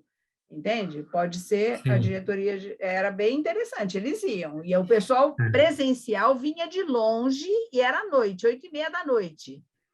Entendeu? Era bem interessante. Acabou? Porque droga não é um bom assunto. Não, porque também, quando a Magda estava diretora, esses programas duravam de 6 meses a 1 ano, e depois tinha que vir um novo programa, teria que esperar 1 ano para começar um novo programa. Daí começaram também os convênios, isso, né, Lu? Daí começaram os convênios com as instituições. Mas eu vou falar com as pessoas que eu conheço da Secretaria Estadual de Saúde e da Secretaria Municipal de Saúde. Tem um diretor da Secretaria Municipal aqui em São Paulo, que foi meu aluno na sociedade, é nosso colega, e vou perguntar que caminhos podem ter. Me chamou a atenção, porque lá, nós fizemos um convênio com a DAC, em parceria com a Vara da Família, e ela nos procurou para um trabalho sobre a violência de gênero, né? Então, essas famílias que que vão procurar, né, a Vara por conta da violência que sofrem, né, e das medidas protetivas, enfim. Aí a pessoa da Vara, né, a psicóloga da Vara, fala com a gente da sociedade e está acontecendo um atendimento. Começou esse ano, em março. É bem recente, nós estamos tendo a nossa primeira experiência desse ano. A Elza também participa. E está sendo muito interessante. E a gente faz grupos para essas pessoas que estão interessadas em trabalhar com a violência, aí seria para trabalhar com a drogadição, né? As pessoas interessadas, a gente faz uma reunião mensal e discutimos o que ocorre, textos, enfim. Está sendo muito produtivo, e eu fico imaginando essa questão da droga, né, da drogadição, também seria excelente. Uma ideia só, desculpa, só me metendo aí, que estavam falando da Secretaria de Saúde, né? E a gente sabe que isso em política é um caminho tortuoso, né? Mas eu acho que a sociedade também, cuidando, também dá certo, Sim. E a gente precisa de políticas públicas importantes, e a psicanálise tem contribuições a dar às políticas públicas. A gente não tem nenhuma resposta final, mas a gente pode contribuir com algum dos conhecimentos que a gente tem, né? Não só a psicanálise, todas as áreas de investigação da psicologia e da psiquiatria também. Eu queria poder passar esse conhecimento extramuros, né? Eu acho isso fantástico. Sim, também. Muito bom mesmo. A gente está quase na hora de terminar, né? Eu queria contar um caso clínico meu rapidinho antes da gente terminar, porque assim, esse tipo de paciente que não é o paciente clássico da drogadição, que de repente você descobre ele no seu consultório, digamos assim. Então, há uns anos atrás, eu recebi uma mocinha, ela estava entrando na faculdade e ela não sabia que faculdade escolher, e a mãe dela escolhia tudo para ela, e ela vinha muito sem desejo, apática. E passados uns 6 meses da análise, ela teve coragem de me contar que ela era uma consumidora hard de maconha, desde os 16 anos. E eu entendi naquele momento que a maconha era a coisa que opunha ela à mãe, porque a mãe tinha muita... Ela se submetia muito à mãe, e a mãe, quando essa moça, que é a filha mais velha, tinha uns 13, 14 anos, com medo da maconha nas escolas aqui de São Paulo, levou a família toda para morar na Europa, até o período da adolescência passar e eles estarem mais fortes para recusarem a droga. E a mãe tinha toda uma história de drogadição na família, que deixava ela também muito aterrorizada com a droga. Bom, voltaram para o Brasil, e aqui no Brasil ela teve a oportunidade de começar a usar maconha, ou seja, nada daquilo adiantou, e a menina usava muita maconha. E eu fui descobrindo isso muito aos poucos, à medida em que ela deve ter se sentido mais assim, à vontade comigo, não como eu, representante da mãe na análise, né? Era uma jovem que ia fazer 18 anos quando ela começou a análise. E passado um tempo, a gente descobre o quanto ela está apática em relação a tudo, então ela vai para essa faculdade que a mãe escolheu, volta para casa e dorme o dia inteiro, fuma maconha e dorme o dia inteiro, dorme o tempo todo. E até que eu apelidei ela de Bela Adormecida, né? E ela mesma também começou a se achar Bela Adormecida, e aí a análise foi evoluindo, ela foi se sentindo, achando cada vez mais esquisito ela ter 19, 20 anos e não gostar de nada, não se interessar por nada na vida que não fosse ficar chapada de maconha o tempo todo. E eu acho que ela melhorou bastante. O uso da maconha regrediu um pouco, digamos assim. Deu, então, para ela se envolver com os estudos, depois começar seu primeiro estágio, agora ela está bem mais envolvida com o trabalho, tem um namorado, mas a maconha continua ali tamponando. E toda vez que ela regride, a maconha vem com uma coisa muito... Vem assim, um uso muito forte da maconha, né? Essa moça faz, obviamente, fez e ainda faz um uso bem perturbado da droga, não é um uso recreativo, né? Mas que só à medida em que ela melhora, o uso pode ser menos nocivo.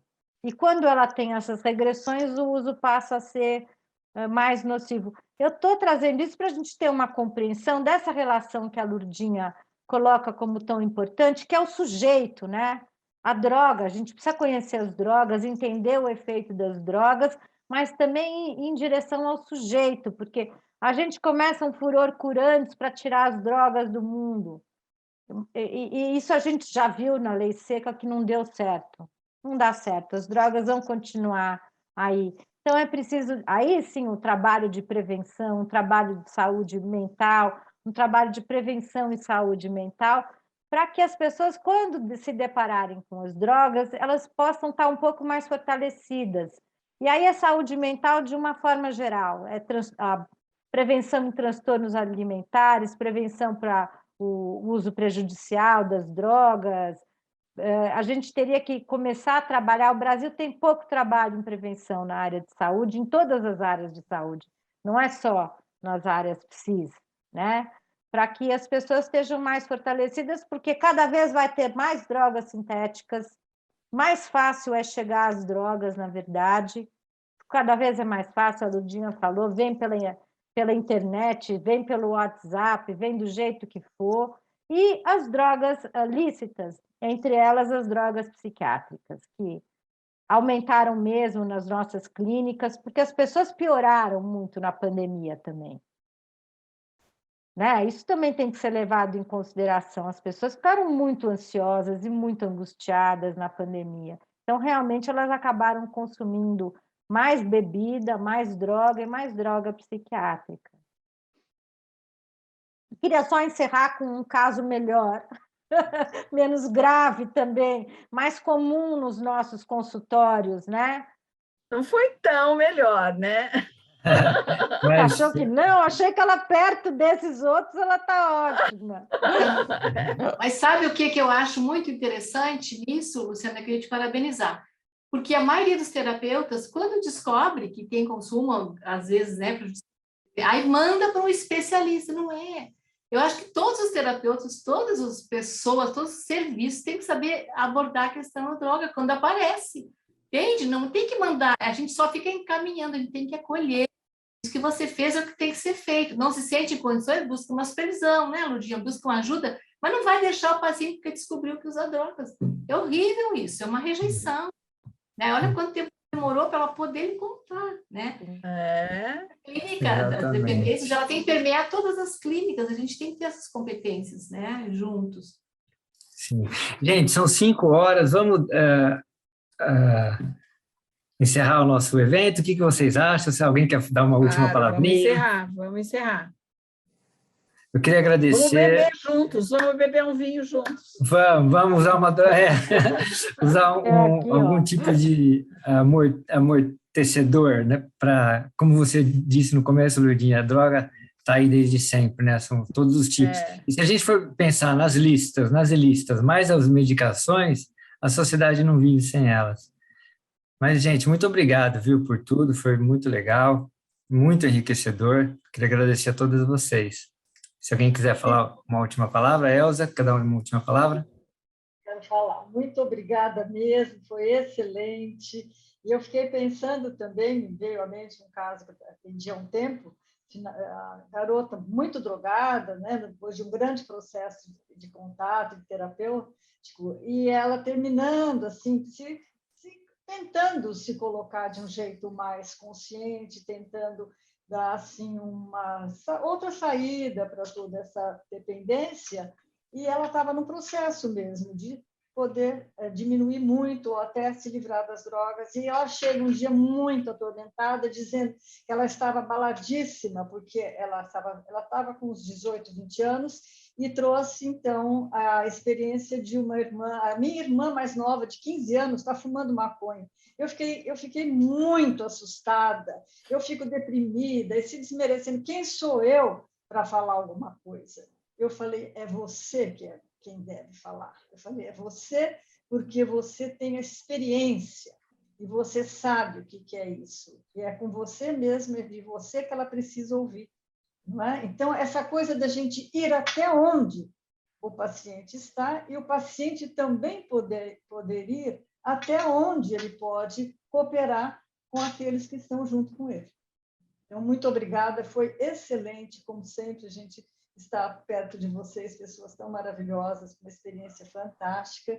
Esse livro que é assim maravilhoso, do começo ao fim, desde da orelha, contratar a capa, a apresentação, prefácios, autores, tudo. Vocês foram assim fantásticas, maravilhosas, parabéns. Obrigada a vocês, viu, pelo convite. Obrigada. Obrigado, gente. Bom fim de semana a todos.